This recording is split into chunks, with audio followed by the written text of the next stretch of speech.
LLB ধারাবাহিকে আজকের পর্বে দেখা যায় অধরা অবশেষে পরিশীর গৃহ পরিচারিকা হওয়ার প্রস্তাবে রাজি হয়। পরিশী তখন অধরাকে আদেশ দেয়, আমার মাথায় তেল দিয়ে ম্যাসাজ করে দিন, তারপর চুলগুলো বেঁধে দিন, শেষে আমার পা টিপে দেবেন আর আমি ঘুমিয়ে পড়ব।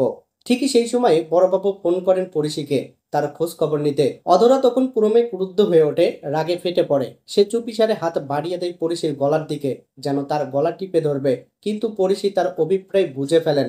অধরা তখন নিজেকে সংযত করে হাতে সরিয়ে নেয়। আর এইদিকে ফোন কেটে গেলে অবশেষে অধরা শান্তভাবে পরিশীর মাথায় তেল দিয়ে ম্যাসাজ করে দেয়। এদিকে কৃপান যখন মেহেকের কাছে আসে, মেহেক স্পষ্ট জানিয়ে দেয়, আমি এই নোংরা জায়গায় বিয়ে করব না।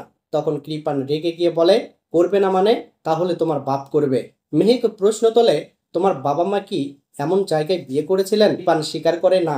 তখন মেহেক সুন্দর একটি হলের আয়োজন চায় বিয়ের জন্য, কিন্তু কৃপান জানায়, পারবো না, তোমাকে এখানে বিয়ে করতে হবে। মেহেকের এমন আচরণ দেখে কৃপান রীতিমতো ক্ষিপ্ত হয়ে যায়। ঠিক তখনই এক গুন্ডা অনেকগুলো খাবারের প্যাকেট নিয়ে এসে বলে, এই প্যাকেটগুলোতে পুরো গোষ্ঠীর খাবার আছে। মেহেক তখন খাবার দেখে খুব খুশি হয়ে যায়। কৃপান তখন বলে, তাড়াতাড়ি তৈরি হও, আমার ভাইরা পুরোহিত নিয়ে চলে আসবে।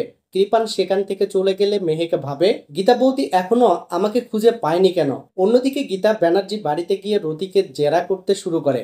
জিজ্ঞাসা করে, কৃপান কোথায়? রতি জানায়, আমি জানি না। বড়বাবু সেখানে এসে রতিকে একই প্রশ্নে চাপ দিতে থাকেন। এদিকে মেহেকের খাবার শেষে আইসক্রিমের কৌটো ফেলে দিতে বলে কৃপানকে, এবং পরেক্ষণে সেই কৌটো কৃপানের গায়ে মুছে দেয় জোর করে।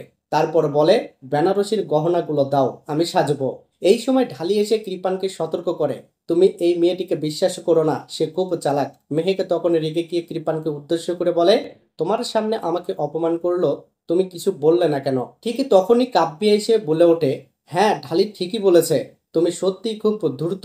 হিল স্টেশনে তুমি পুরো খেলার মোড় ঘুরিয়ে দিয়েছিলে, তোমার কারণে আমার ভাই জেলে গেছে। এটা শুনে পদ্ম এসে বলে, পাপ করলে তো পাপের ফল পেতেই হবে। আর কিরণকান্তি রেগে গিয়ে পদ্মকে হুমকি দেয়, আজই তোমার শেষ রাত। সে শুধু পদ্মকে নয়, অঙ্কিতকেও মেরে ফেলার হুমকি দেয়। বিদ্যুৎ ঢালি তখন পদ্মকে নিয়ে সরে যায়। অন্যদিকে গীতা ফোন করে কিরণকান্তিকে জিজ্ঞাসা করে, আপনি কোথায়? কিরণকান্তি বলে, আমি এক জনসভায় এসেছি। কিন্তু গীতা তখনই জানিয়ে দেয়, বড়বাবু নিজে খবর নিয়ে বলেছেন আজ কলকাতায় কোনো জনসভা নেই। তাহলে বন্ধুরা, কি হতে চলেছে আগামী পর্বে? দেখতে চোখ রাখুন আমাদের চ্যানেলে আর ফেসবুক পেজে।